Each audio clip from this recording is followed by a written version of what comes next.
হাসপাতালগুলির নিরাপত্তা সুনিশ্চিত করতে বৈঠকে বসলেন মুখ্য সচিব মনোজ পান। বৈঠকে ভার্চুয়ালি উপস্থিত হয়ে তার আশঙ্কা ও উদ্বেগের কথা মুখ্যমন্ত্রী মমতা বন্দ্যোপাধ্যায়ের মুখে। স্বাস্থ্য দপ্তর মুখ্যমন্ত্রীর অধীনে, সরকারি হাসপাতালে ভালো মন্দ কিছু ঘটলে তার দায় তার উপরেই এসে পড়ার কথা। মমতার উদ্বেগ, চক্রান্ত করে কিছু ঘটানো হচ্ছে না তো?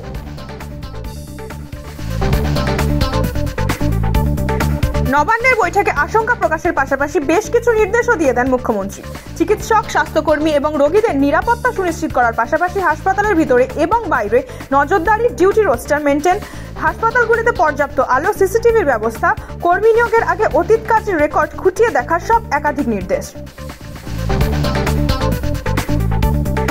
হাসপাতাল থেকে বাড়ি গেলেন খগেন মুর্মু। পরবর্তী চিকিৎসা হবে দিল্লির এইমসে। আগামী সপ্তাহে নিয়ে যাওয়া হবে দিল্লিতে। গত 5ই অক্টোবর প্রাকৃতিক দুর্যোগে বিপর্যস্ত হয় উত্তরবঙ্গ। 6ই অক্টোবর বন্যা বিপর্যস্ত মানুষের খোঁজ খবর নিতে গিয়ে নাগরাকাটায় মারধর খান বিজেপি সাংসদ খগেন মুর্মু ও বিজেপি বিধায়ক শঙ্কর ঘোষ।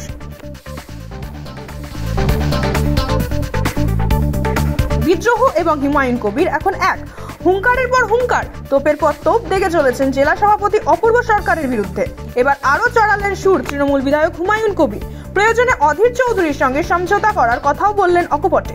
ভোটের আগে নিঃসন্দেহে তৃণমূলের মাথা ব্যথার কারণ হতে চলেছে হুমায়ুন কবির। রাজনীতিতে সব সম্ভব। যে অধীর চৌধুরীকে 2024-এ হারিয়েছি, সেই অধীর চৌধুরীর সাথে দরকার হলে সিট অ্যাডজাস্টমেন্ট করব। মধ্যপ্রদেশে কার্বাইড গান পোড়াতে গিয়ে চোখ নষ্ট হয়েছে 14 জন শিশুর। সে নিয়ে রীতিমতো হইচই পড়েছে দেশে। এবার একই ধরনের খবর উঠে এলো এ রাজ্যের মালদহ থেকে। কার্বাইড গান ফাটাতে গিয়ে অন্তত 10 জন শিশু আহত হয়েছে। চোখে দৃষ্টি হারানোর পথ বলে জানাচ্ছেন চিকিৎসকরা।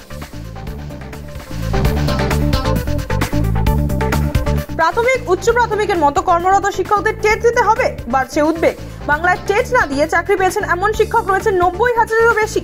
সুপ্রিম কোর্টের নির্দেশের পর রিভিউ পিটিশনের জন্য উদ্যোগ নেয় রাজ্য সরকার, তবে এখনো শীর্ষ আদালতে আবেদন করেনি। এই নিয়ে চিন্তা বাড়ছে শিক্ষকদের। তামিলনাড়ুতে 1 সপ্তাহের মধ্যে এসআইআর শুরু, জানিয়ে দিল নির্বাচন কমিশন। এবার বাংলা নিয়ে বাড়ছে জল্পনা। পশ্চিমবঙ্গে কবে শুরু এসআইআর? প্রশ্ন ঘোরাফেরা করছে। তৎপরতা বেড়েছে মুখ্য নির্বাচনী আধিকারিকের দফতরে।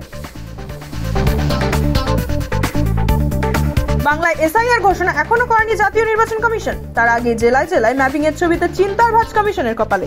উঠছে একাধিক প্রশ্ন।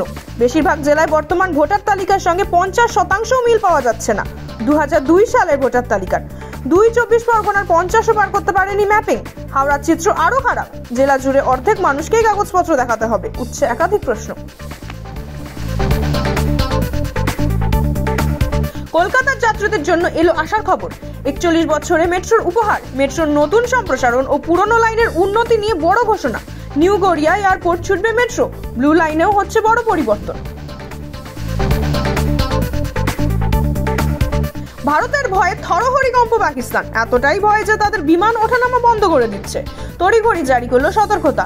অপারেশন সিঁদুরের আতঙ্ক কি এখনো তাড়া করছে পড়শি দেশ পাকিস্তানকে? সীমান্তে 3 বাহিনীকে নিয়ে মহড়ায় নামছে ভারত। বায়ুসেনা, নৌসেনা ও ভারতীয় সেনা 3 বাহিনী মিলে এই সামরিক অভিযান করতে চলেছে স্যার ক্রিকের কাছে। এই মহড়ার নাম ত্রিশূল।